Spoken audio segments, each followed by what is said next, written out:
चीन के वुहान में कैसे कोरोना वायरस फैला, किस तरह इसने पूरे शहर को तबाह किया।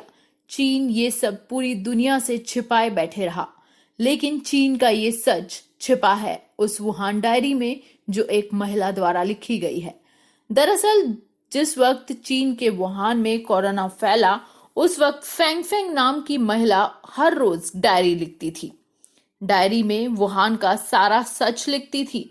उसने मौत, मातम और यातना तक की दास्तान लिख दी। शुरू शुरू में चीन के लोगों को यह भी पसंद आई, लेकिन जैसे ही उन्हें पता चला कि पूरी कहानी जर्मन और इंग्लिश में आ रही है, तो उन्होंने इस नायिका को खलनायिका बना डाला और फिर फेंग फेंग को मौत की धमकियां मिलने लगी।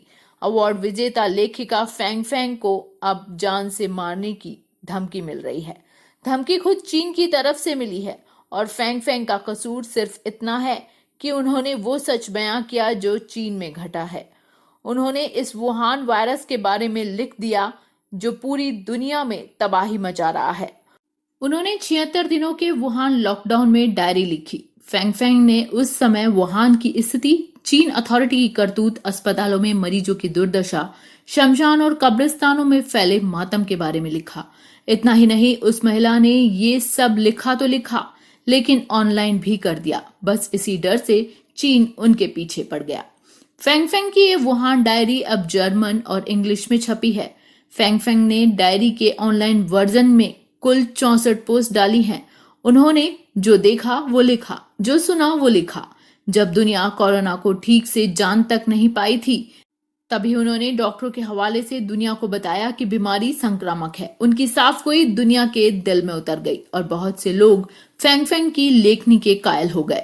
अगर उनकी डायरी के कुछ पन्नों पर नजर डालें तो 13 फरवरी को फेंग फेंग एक कब्रिस्तान की तस्वीर लगाकर लिखती हैं, मुझे ये तस्वीर मेरे एक डॉक्टर मित्र ने भेजी है। यहाँ चारों तरफ फर्श पर मोबाइल फोन बिखरे पड़े हैं। कभी इन मोबाइल का कोई मालिक भी रहा होगा। उस दौर में जब चीन की सरकार मौत की संख्या छिपाने में लगी थी, फेंग फेंग ने उजागर कर दिया कि कब्रिस्तानों में मोबाइल बिखरे पड़े थे। वो मोबाइल संकेत थे कि मौत किस रफ्तार से हो रही थी। पश्चिमी देशों की सैटेलाइट्स बताती थी कि वुहान जल उठा था।